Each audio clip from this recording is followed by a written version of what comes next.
The narcissistic relationship cycle has 4 phases: idealization, devaluing, the discard, and a hoovering phase. Let's talk about when you're discarded.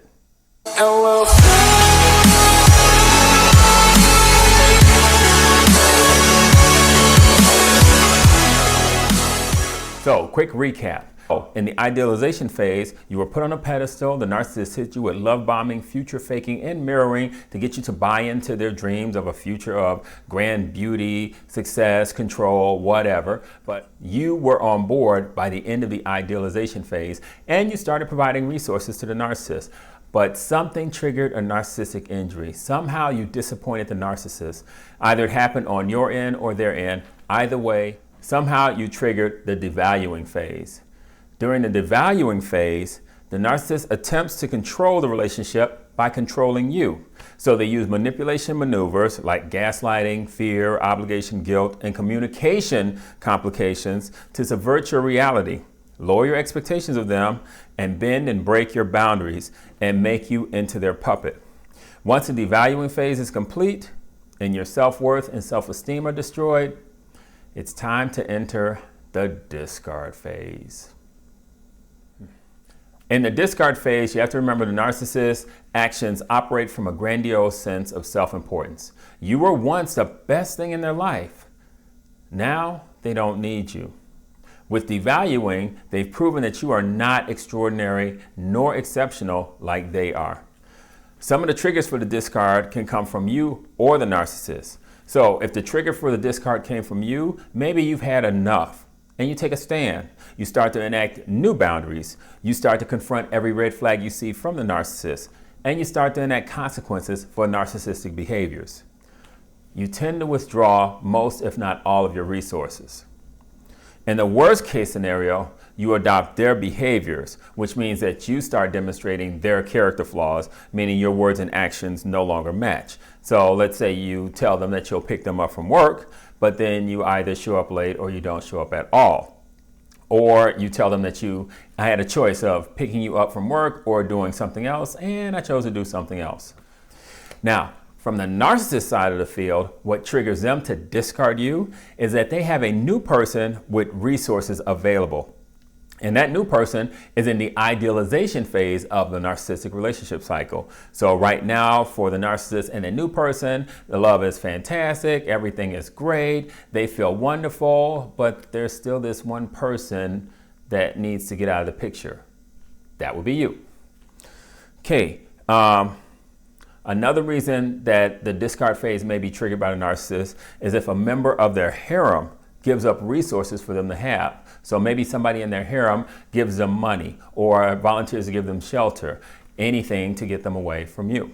Or another trigger could be that the narcissist realizes that you really are fed up.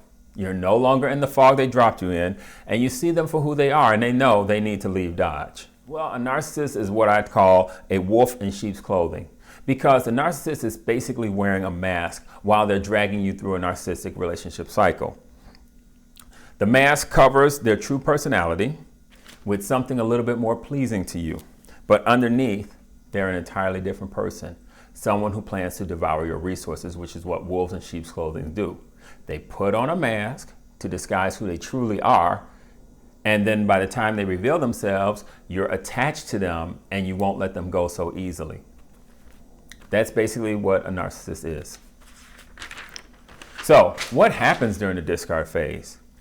Well, during the discard phase, the narcissist continues oppressive behaviors building on what they did in the devaluing phase. So remember, in the devaluing phase, you had the gaslighting, the fear, obligation, guilt, the communication flaws. All of those things continue. However, they step it up a notch and they start doing what's called smear campaigns.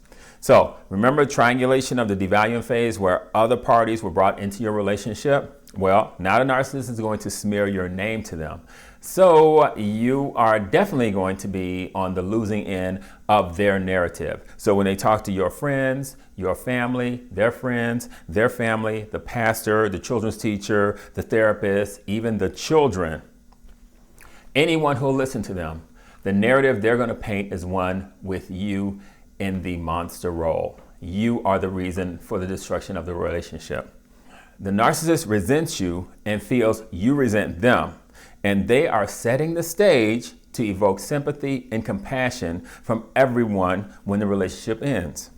And the narcissist narrative, their ego won't allow them to be accountable for the destruction of the relationship, so you have to be.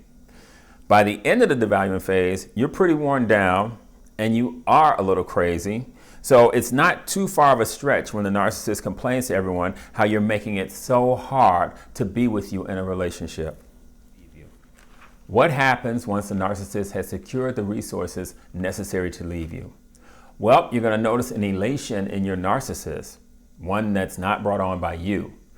The mask will then completely fall off. So that disguise they were wearing, that maybe they were Prince or Princess Charming, now their true selves are starting to emerge. So there may be a bunch of egotistical and conceited behaviors, whereas the narcissist may bring the other lover home to you, to meet you.